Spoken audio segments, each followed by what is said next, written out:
Hello, my name is Marcus. I'm the compiler of a collection of therapy quotes entitled Psychoanalytic Self-Awareness Quotes. This is TQ 227. Therapy quote number 227. Introjective insufficiency. The child with too few positive introjects cannot stand the stress of normal, developmentally appropriate separateness during childhood.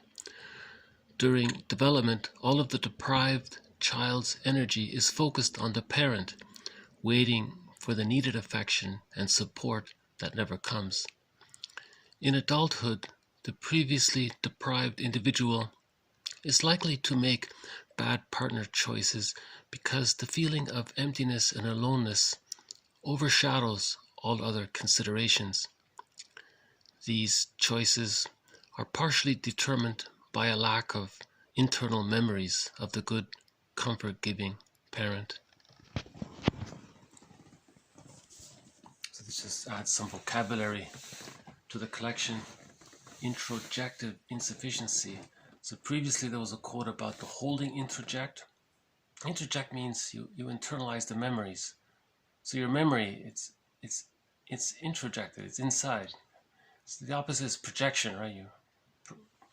Something that's inside of you, you see it as outside of you. Introject, it's kind of the opposite. Something that's outside of you, and you now see it as inside of you.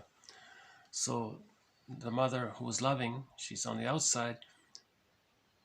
You introject it. You feel that you're being loved on the inside, something like that. So the child needs positive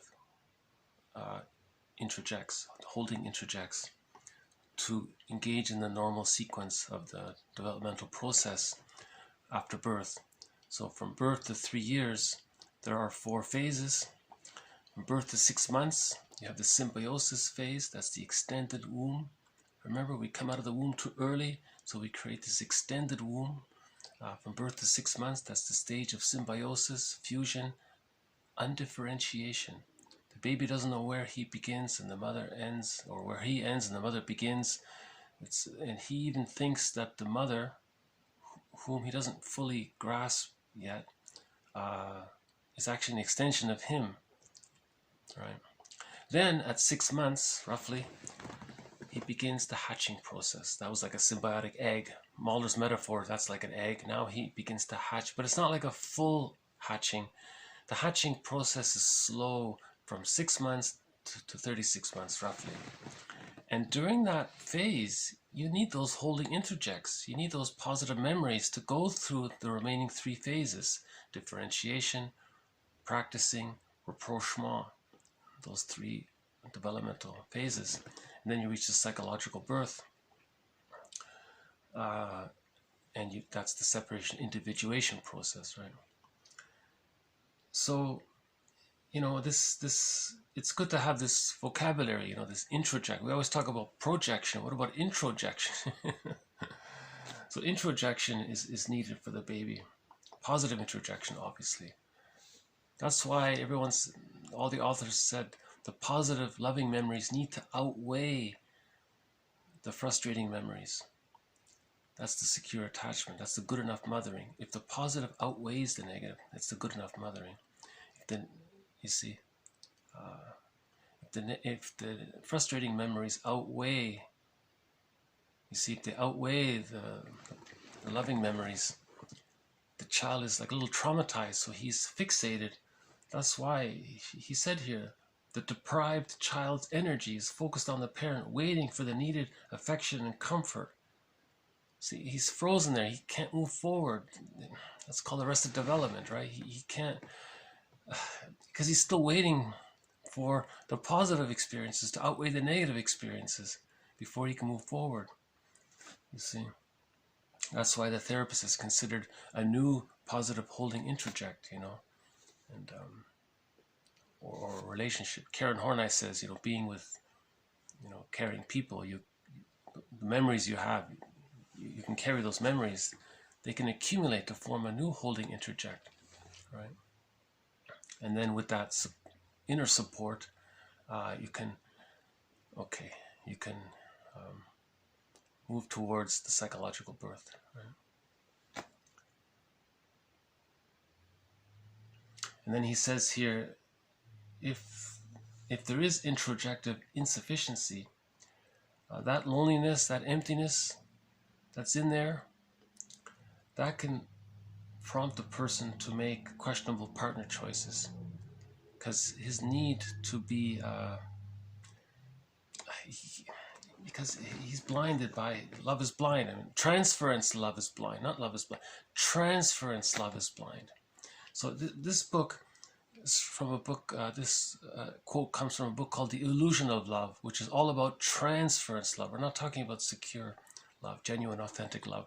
This transference love is blind. So this person is making questionable bad partner choices because he's hoping for that illusion that maybe this other person will provide those good enough memories, will provide good enough new memories. You see, so that other person may be convincing in their offer of that, but they can't see the red flags and all that. They're too hungry for the new positive experiences, so they're going to make a bad choice. These bad choices are determined by a lack of internal memories of the good, comfort-giving parent. See, if you did have a good holding introject, you're calmed down, your amygdala is not overstimulated, your hippocampus is online, right? But when you're stressed, they say the hippocampus shrivels. Literally, the dendrites shrivel, they said. There's even a picture of it, where a person under stress, they took a photo of his hippocampus, and the little dendrites are like shriveled little, like dried little things. But a person who's not under stress, his dendrites are like healthy looking grass or something, right? See, the hippocampus is, that's your conscious memories are there, and you're able to have your narrative memory there. But when that's under stress, when the dendrites are shriveled, you're more focused from the point of view of the inflamed amygdala. You know, there's a whole comedy about somebody having an enlarged amygdala. They called it EAS, enlarged amygdala syndrome. If you want to see a comedy about somebody with an enlarged amygdala or an overstimulated amygdala, there's a movie called, I'm going to have to look it up. The name escapes me. It's Bob, something with Bob. Bob's amygdala or something. Bob's enlarged amygdala, is it? It was like a short indie movie, and his wife was frustrated with her husband having this enlarged amygdala. It makes him hyper impulsive. It makes him very prejudiced. So she takes him to the doctor, and so on.